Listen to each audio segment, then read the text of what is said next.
Olá, sejam todos muito bem-vindos e bem-vindas a mais um vídeo aqui do nosso canal Cidadania SA. Nesse vídeo eu vou falar sobre o artigo que o presidente Luiz Inácio Lula da Silva assinou no New York Times ontem, domingo, dia 14 de setembro, tá? Vem comigo que é muito bom o artigo que foi publicado ontem.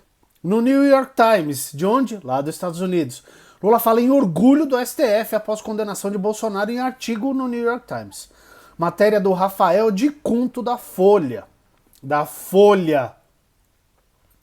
O presidente Lula afirmou em artigo ao jornal The New York Times que deseja manter um diálogo aberto e franco com o presidente dos Estados Unidos, o Pato Donald, mas que está orgulhoso do Supremo Tribunal Federal pela decisão que condenou o ex-presidente Jair Bolsonaro, do Partido dos Larápios, por tentativa de golpe de Estado e que são infundadas as acusações contra o Brasil.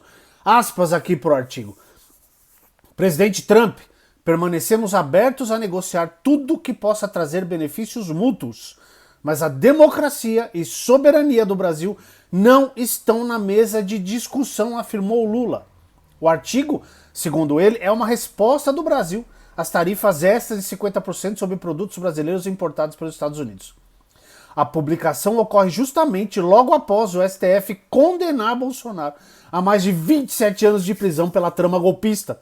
O governo estadunidense ameaça novas sanções ao Brasil por causa do julgamento, com a alegação de que houve perseguição política. O presidente diz que examinou com atenção o argumento comercial e que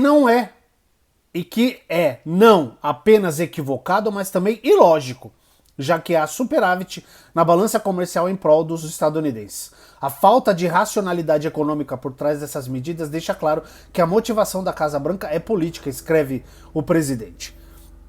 O governo estadunidense usa as tarifas e a lei Magnitsky para buscar impunidade para o ex-presidente que, aspas, orquestrou uma tentativa fracassada de golpe em 8 de janeiro de 2023, numa tentativa de subverter a vontade popular expressa nas urnas.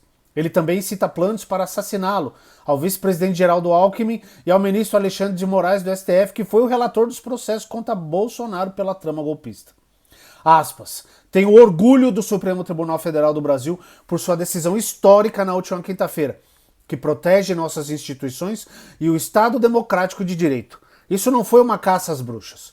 O julgamento resultou de um processo conduzido de acordo com a Constituição de 1988, promulgada após 2 décadas de luta contra uma ditadura militar, afirma o presidente brasileiro. E o Brasil virou um case de sucesso para o mundo, porque o que o Brasil está fazendo, o que o Brasil fez com o julgamento que terminou na última quinta-feira, os Estados Unidos não fez com o Trump e aquele bando de maluco que invadiu o Capitólio em 6 de janeiro. Então, assim, eles foram julgados e o Trump, assim que retornou ao poder nos Estados Unidos, deu indulto para todo mundo. O viking lá do Capitólio, aquele maluco, foi solto. Disse que a primeira coisa que ele ia fazer quando fosse solto era comprar uma arma. E foi o que ele fez. Aí o cara lá, de extrema direita, que defende arma, escambau, é morto, é assassinado, as pessoas não sabem por quê. Então, o que o Brasil está fazendo é corrigir um erro histórico, porque ninguém do golpe de 64 foi julgado. Já falei para vocês aqui algumas vezes do filme 1985, que lida sobre o julgamento dos ditadores da Argentina. E a gente assistia aquilo com inveja, falava, pô, os caras fizeram e a gente não fez. Agora a gente fez. Então, assim, muito importante o que aconteceu a semana passada, o que terminou. Foi só o primeiro núcleo, tem mais 3 núcleos ainda, tá? Vamos continuar aqui com o artigo. O presidente ainda rebate outras acusações do Trump para aplicar sanções comerciais ao Brasil, como a de que a regulação das redes sociais visa censurar a liberdade de expressão no país.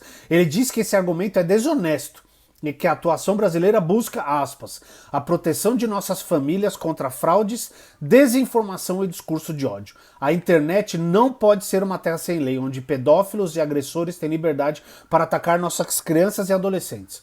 Ele também defende o PIX, por permitir a inclusão financeira de milhões de cidadãos e empresas. Para Lula, são infundadas as alegações de suposta falha na aplicação das leis ambientais.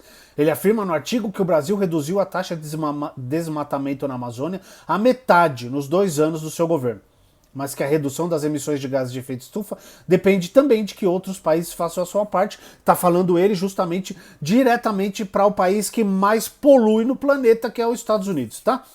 Ele ainda declara que quando os Estados Unidos viram as costas a uma relação de mais de 200 anos, como a mantida com o Brasil, todos perdem. E afirmou que 2 grandes nações devem ser capazes de se respeitar e de cooperar pelo bem dos brasileiros e dos estadunidenses. Ele diz ainda concordar com a ideia de levar empregos de volta aos Estados Unidos e promover a reindustrialização. Ambas, afirma, são motivações legítimas. E ver a Casa Branca finalmente reconhecer os limites do chamado Consenso de Washington confirma a posição brasileira, acrescenta o presidente. O que é o Consenso de Washington? É um conjunto de políticas econômicas defendidas pelo FMI, que é o Fundo Monetário Internacional, e pelo Banco Mundial nos anos 90 para países em desenvolvimento, que envolvia privatizações, corte de gastos públicos, desregulação da economia e liberação do comércio internacional. O objetivo era combater o endividamento desses países e sucessivas crises econômicas. Aspas para o artigo. Quando, no passado, os Estados Unidos levantaram a bandeira do neoliberalismo, o Brasil alertou para seus efeitos nocivos, diz o presidente. Apesar dessa defesa, Lula critica o uso de ações unilaterais e chama de remédio errado as tarifas impostas por Trump e defende o multilateralismo. Ele ainda defende que os Estados Unidos tiveram um ganho na balança comercial com o Brasil de 410 bilhões de dólares em 15 anos e que 75% das importações feitas pelos brasileiros de produtos e serviços americanos são isentas de tarifa, como petróleo, gás natural e aeronaves. Eu achei o artigo do presidente Lula quase perfeito, que ele ainda tem umas coisas aqui que eu discordo, mas é a opinião dele, quem entende de política é ele, não eu. E assim, o tarifaço ferrou os Estados Unidos.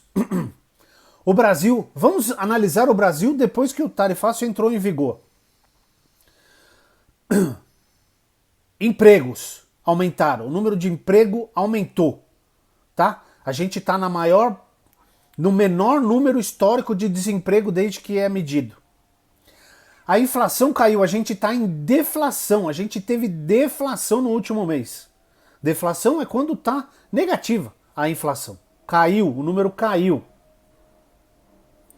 Abriram-se novos mercados para os produtos brasileiros, especialmente as commodities brasileiras.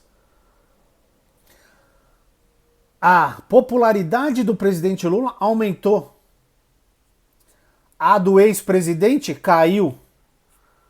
O número de pessoas que defendem a anistia diminuiu muito. Hoje está em volta de 39%, uma pesquisa que saiu no fim de semana, que ainda acho alto, né? E quem é contra está, se eu não me engano, 51%. Então, assim, para o Brasil, a taxação não teve nenhum grande efeito. Lembrando assim, o Bolsonaro é só um fantoche, como eu já disse algumas vezes. Ele é a desculpa perfeita que os Estados Unidos encontrou para desestabilizar o Brasil. O Trump, quando assumiu, ele disse o quê? Queremos a América Latina de volta como nosso quintal. Porque é assim que eles enxergam a América Latina, como o quintal da casa deles, onde eles sempre mandaram. Não à toa que todos os golpes de Estado que aconteceram na América Latina tiveram o apoio, o dedo dos Estados Unidos. Em 1964, quando teve o golpe de Estado no Brasil, os Estados Unidos já estava mandando barcos, navios de guerra para a nossa costa. Eles só não vieram porque o golpe aconteceu sem precisar deles. Então assim, estudem história, tá bom? Esse vídeo é sobre esse artigo. O artigo, a matéria, descrição do vídeo aqui, tá bom? Leiam, se informem, tá legal? Um grande abraço para todo mundo e até o próximo vídeo.